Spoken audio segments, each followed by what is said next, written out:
Ang buong mundo handa nang salubungin ang taong 2025.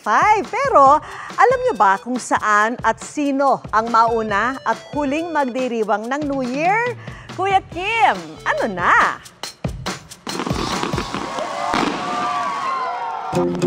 Excited na bang lahat na tumalon at mag-ingay para salubungin ang 2025? Pero wait lang, may higit 4 na oras pa kasi bago sumapit ang bagong taon dito sa atin. Kung tayo, abangers pa rin. Alam niyo ba ng Quaresma Island sa Republic of Kiribati? Sinalubong na ito bandang alas 6 ng gabi kanina dito sa Pilipinas. Kaya ang Quaresma Island at 10 iba pang atoll sa Central Pacific Ocean ang pinakaunang sumalubong sa 2025. Sinundan dito ng ilang lugar sa New Zealand gaya ng Chatham Islands, Auckland at kabisayran nitong Wellington. Tayong mga Pinoy naman kasabay nating magbabagong taon ng mga taga-Beijing sa China, Hong Kong, pati na Singapore. Habang ang pinakahuling inhabited o tinitirang lugar naman na magdiriwang ng New Year, ang isla ng New at American Samoa sa South Pacific. Pero kung isasama natin maging ang mga uninhabited na mga isla, ang Baker Island at Howland Island ang panghuli sa listahan. Laging tandaan, kimportante ang may alam. Ito po si Kuya Kim bumabati sa inyo ng isang ligtas at manigong bagong taon.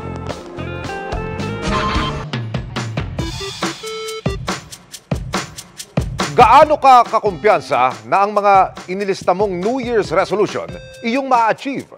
May nakilala kaming online freelancer na ang kanyang New Year's resolution maging Fitspiration. Ano po kaya ang kanyang step-by-step na plano para magawa ito? Kuya Kim, ano na? Ang laging nasa New Year's resolution ng freelancer na si Ganda ang maging fit at healthy. Pero naging struggle ko talaga kasi lagi ang ma-fulfill yung promise ko sa self ko every year. Every time na makikita ko yung sarili ko sa salamin, another failure na naman. Kaya this time, i-fulfill ko talaga siya. Gagawin ko to as a testament of my self-love. I believe in you. Don't forget that. At ang kanyang first step para ma-achieve ito, ang maka 10,000 hakbang kada araw. I just want to show up for myself. That's why nag-decide ako na kailangan ko nang baguhin yung habits ko kasi I want to be better. Bagay na kanya raw sinimulan nang lumipat siya dito sa Bandayan Island sa Cebu nitong nakaraang taon. At makalipas ang mahigit 100 araw, ang kanyang mga sakripisyo nagbunga. So far, I've lost 30 pounds na. But this is with calorie deficit ha. Kaya balak niya raw ito ituloy-tuloy pa. Gusto ko na mag-strength training along with yung 10K steps a day. Mas makakatulong yun para matone yung body ko. Kuya Kim, kailan ba nagsimula ang paggawa ng New Year's resolution? Kuya Kim, ano na? Ang tradisyon ng paggawa ng mga New Year's resolution nagsimula 4,000 years na ang nakakaraan. At ang tinuturong pasimuno nila ang mga ancient Babylonians na sila ring pinakaunang nagsagawa ng selebrasyon para ipagdiwang ang bagong taon. Sa kanilang New Year celebration na sinasagawa Marso kung kailan sila nagtatanim, kinokoronahan nila ang kanilang bagong hari o di kaya nire-affirm nila ang kanilang loyalty sa kanilang kasalukuyang hari. Nangangako rin sila sa kanilang mga Diyos na magbayad ng utang at isauli ang mga hiniram na gamit. Kung magagawa nila ito, sila'y pinagpapala daw at kabaliktaran naman ang mangyayari kapag sila'y nabigo. Ang tradisyong ito tinuturing na forerunner na kinaugalian natin ngayong New Year's resolution.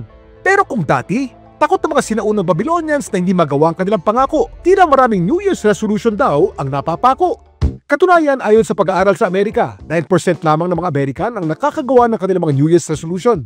23% sa kanila tinigil na ito sa unang linggo pa lang. 43% naman ang nag-quit sa pagtatapos ng unang buwan ng taon. Pero may sikreto nga ba para ma-achieve natin ang ating mga New Year's resolution? Kailangan natin ng self-commitment and self-discipline as well. Mas maganda kung isinusulat natin, tapos ano yung success indicator natin. Mas maganda kung meron tayong accountability partner. Yun yung makasama mo sa pagtupad. Ang dala ng bagong taon, bagong pag-asa. Kaya ako'y umaasa na sana mga New Year's resolution natin maging abot kamay. Ito po si Kuya Kim at sagot ko kayo, 24 oras. Sa isang pambihirang pagkakataon, narating ng isang spacecraft ng NASA ang atmosphere ng pinakamalapit na bituin sa ating solar system, ang Sun o Araw. Ano naman kaya ang hatid na kaalaman ng record-breaking na encounter na ito? Kuya Kim, ano na? Ito na raw ang araw na pinakahihintay ng NASA o National Aeronautics and Space Administration. Nitong December 26 kasi, napag-alaman nila ng spacecraft na Parker Solar Probe. Nakasurvive matapos itong namataang 3.8 million miles lamang ang layo mula sa surface ng pinakamalaking bituin sa ating solar system, ang Sun o Araw. There it is! See it? There it is! Parker Solar Probe is 3.8 million miles from the surface of the sun. Kaya naman ito ngayon ang tinuturing na pinakamalapit na encounter ng sangkatauhan sa isang bituin. Gaano ba kalayo ang 3.8 million miles? 3.8 million miles may not sound that close, but if I put the sun and the Earth 1 meter apart, Parker Solar Probe would be 4 centimeters from the sun. It's the closest human-made object to a star. Gaano naman kaya kahalaga ang encounter na to?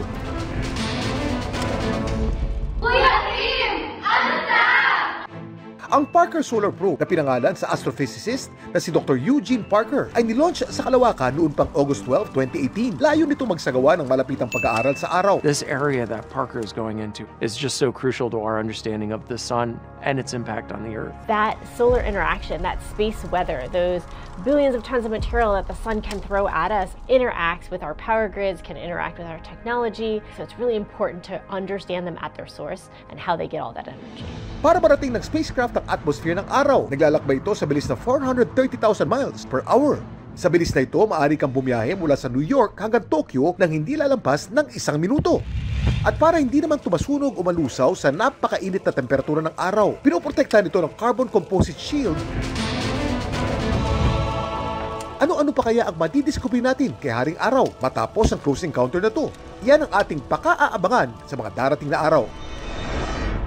Laging tandaan, kimportante ang may alam. Ito po si Kuya Kim at sagot ko kayo 24 oras.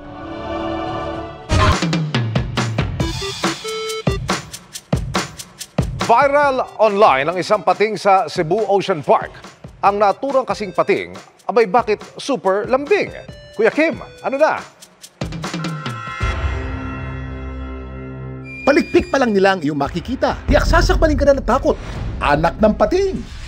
Pero hindi ka raw matatakot sa isang ito na palangoy-langoy sa Cebu Ocean Park.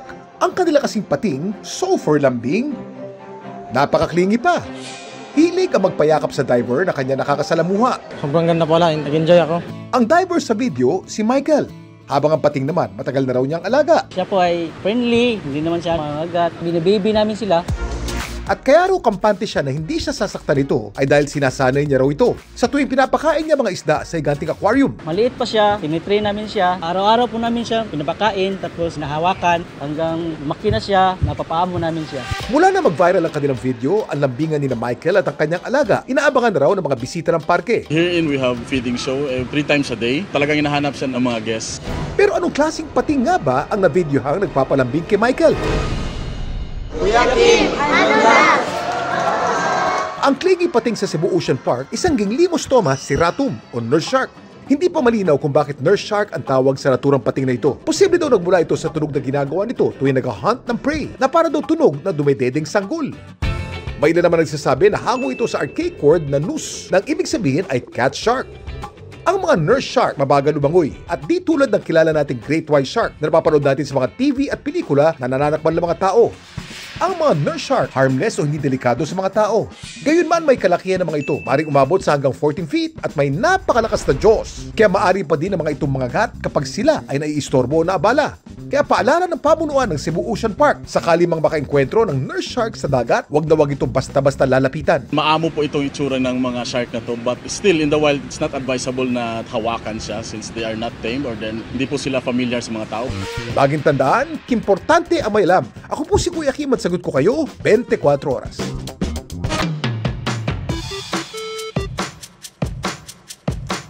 Trending ang handang lechon na magkasintahan sa Bohol dahil sa Jurassic na laki nito. Ano ba okasyon at bakit may pa-jumbo lechon? Kuya Kim, ano na? Isang tingin pa lang sa lechong ito, tiyak mapapahawa ka na sa batok mo. Ang jumbo lechon kasing ito, putok-batok talaga. Ang viral lechon na umabot sa 98 kilos ang bigat, handa na magkasintahang Roxanne at Bobby mula Tagbilaran, Bohol. Ang okasyon po ay pamanhikan. Sa laki ng kanilang handa, hindi na raw ito magkasya sa kanilang mesa. Awag guys, ang baboy, usa kalamisahan. Sobrang nagulat talaga kami kasi hindi namin inakala na ganun umabot yung ganun kalaki yung baboy. Ang baboy na kanilang nilitsyon, binili daw mismo ni Bobby para sa kanilang pamamanhikan. Oktubre pa lang daw ay iihawin na dapat ito. Kasi supposedly, sabi niya, October sana siya mamanhikan sa amin. Kaso na-postpone yun. Kaya, umabot ng December, kaya ganun kalaki yung baboy na inalaga namin. Sa laki ng lechon, hindi raw ito naubos ng mga bisita. Simula December 27 hanggang ngayon po, meron pa pong sobra at nasa ref po namin. At ang nagawa po naming ulam noon ay paksiw, pagpiprito. Kuya Kim, bakit nakaupilian natin, mga Pinoy, na maghanda ng lechon tuwing may okasyon? Kuya Kim, ano na? Ang paghahanda ng lechon tuwing may okasyon, tira nakadikit na sa ating kultura at sikmura. Ang paghahanda kasi nito, simbolo ng pagdiriwang at kasaganahan. May kamahalan din kasi magpalechon, kaya mas nagiging espesyal ang pagdiriwang kapag ito ang handa. Ang salitang lechon, nanggaling sa Spanish word na leche. Ibig sabihin, milk o gatas. Ang mga nililitsyon kasi noon, mga batang baboy na nagpapasuso o dumedede pa sa kanilang mga ina. Mga Kastila man ang nagpangalan sa lechon. Alam nyo ba na bago pa man tayo sakupin ng mga banyaga, ang pag-ihaw o paglilitsyon ng baboy ay ginagawa na ng ating mga ninuno? Pero alam nyo ba kung anong tinuturing na lechon capital ng Pilipinas? Ito ang La Loma sa Quezon City. Ito po si Kuya Kim na nagpapaalala. Dahan-dahan lang sa pagkain ng lechon para hindi tayo madali ng alta presyon.